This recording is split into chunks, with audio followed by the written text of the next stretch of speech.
in order to release the new player tutorials, we really want to get Sanctuary in as a social hub too, and it's kind of a big drop.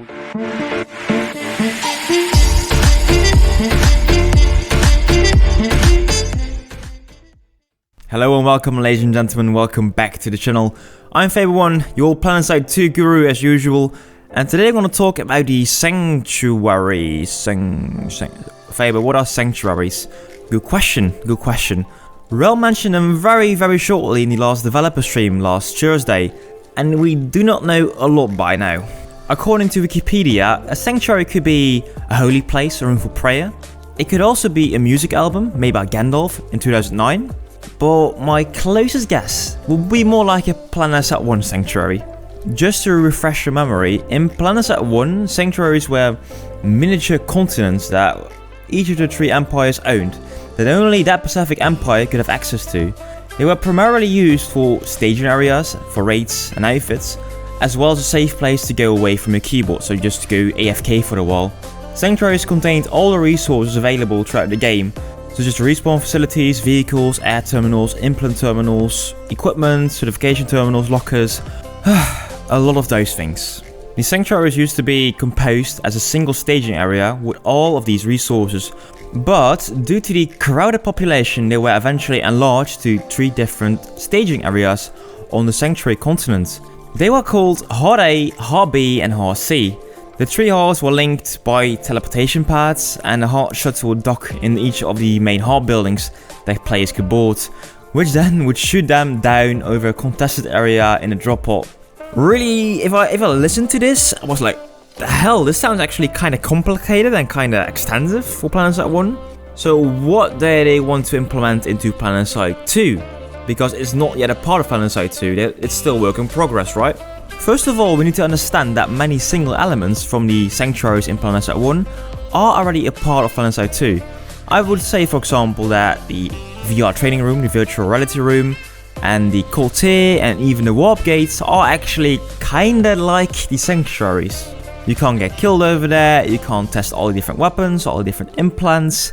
So the question is, what will the sanctuaries add to the existing things already in Planetside 2? To be honest again, Wrel didn't share a lot, so most of it will be speculation, but again, educated guesses. What can happen? What should happen actually? First of all, I have experience in multiple MMOs. Like with Planetside, community is a big thing in MMOs, and sometimes you want to not only have discords, have teamspeaks, you want to go in-game and meet each other. I don't want Planetside 2 to become a dating simulator or a Second Life thing, but you know, sometimes it's just kind of fun to just hang around with your buddies in the game. What I've seen in other MMOs is that they added, for example, guild halls, or clan halls, or whatever. Just a special place where you could be with only your outfit, or your clan, or your guild. What you could also do in those guild halls was decorate the place, make it your own guild hall, make it feel special, and also what was possible was you could just go see all your achievement by your clan or your guild if you went to the trophy room. This was not like a very exciting gameplay element. However, for your digital brag and just for your exciting screenshots with your guildmates, this was amazing. Somehow I felt like we were building a better bond, a stronger bond, because we share the same house, we share the same clubhouse more or less. Whilst I know that Planetside is not really that traditional MMO, it's not like World of Warcraft, it's not like Guild Wars, it is a different game, it is mainly a shooter, don't forget that. But I still think that community, outfits, are such an important part of the game. Simple things like this could really, I think, improve the community part of the game, and it wouldn't actually surprise me if the sanctuaries would more or less be this outfit only place where you could visit and where you could maybe actually even decorate like I mentioned before. And why do I think this? The community has been asking for outfit progression. Outfit progression is possible in a lot of ways. For example, you could get some special decals, special armors, or you could get some digital trophies. People are always looking for more digital swag, and I personally think that adding such a system would actually promote squad play more, would promote outfit play more. Many other people have said this before me, but this game is best played with friends. And yeah, in this case you could also see your outfit mates as friends. And I think in the whole long-term plan of Planetside, having a group of friends that plays regularly gives you a reason to come back to the game. And I think in the long run again, This is very beneficial for the player retention of the game. Also, it might enable some more competitiveness between the outfits. Because yes, this outfit has this kind of trophies and this kind of decoration. Well, this outfit only has this, so, well, are you the worst outfit? It might sound completely silly, but this is actually how it works in other MMOs as well. The only thing that I'm kind of afraid for is that, in theory, this could really benefit Zergfit that just send out mass invites to everyone. But you could come up with a system that could counter this. By example, you could make a trophy that's only available for outfits that have a KD of maybe an average of 3 or maybe even higher. So only the elite fits or the really good coordinated outfits could also benefit from special things as well.